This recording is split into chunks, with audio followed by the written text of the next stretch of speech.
We're completely at sea on this one. I know what you mean. I tried to tell you it was a mistake getting so involved, especially after Joyce left. Oh, don't start. We were elected council members. I can't believe we gave that up for the Cedars. We still have plenty of influence, and it's such a beautiful place.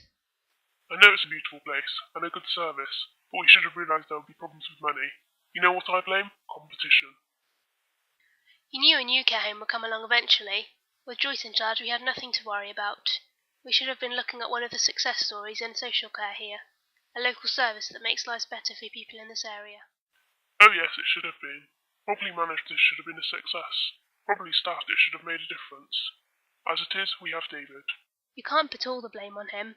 Still, perhaps with someone more experienced, we would be on more solid ground. I'm really thinking of leaving. He expects too much. I don't think it's really David's fault. No one made him feel welcome. They were so focused on the old manager leaving. It must have been hard for a new manager coming in. I don't think we can keep making excuses like that. There aren't enough staff here, and some of the new ones are underqualified. He just needs time to settle in. He's been here for 6 months. The Cedars is failing because he cuts too many corners.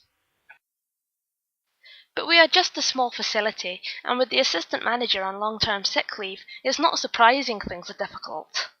The agency replacement doesn't help. So what's the solution? How should I know? All I can be sure about is that you and me and the rest of the staff are completely overstretched. I'm not sure how much more of it I can take. I'm not sure how much more of it we can take. Without a decent assistant manager, it's been difficult to manage everything. The budget is too stretched and I'm having to go against regulations. We can't even keep the regular daycare and personal care staff doing separate jobs. If people weren't crossing over from time to time, our clients would be neglected. And then there's Jeff. What about Jeff? Cedars isn't equipped to accommodate him. We don't have the right kind of staff to help him. The old manager would never have consented. These things aren't up to us. But it's us that have to care for him. Last time Jeff became aggressive, we spent over an hour trying to get David on the phone, and when he finally arrived, he was unhelpful. I know. There's just so much going wrong here that gets left unsaid. This is a message for the local authority commissioning manager dealing with the Cedars. I am becoming increasingly concerned. Firstly, the individual care reviews. None of the service users here have progressed in line with their care plan.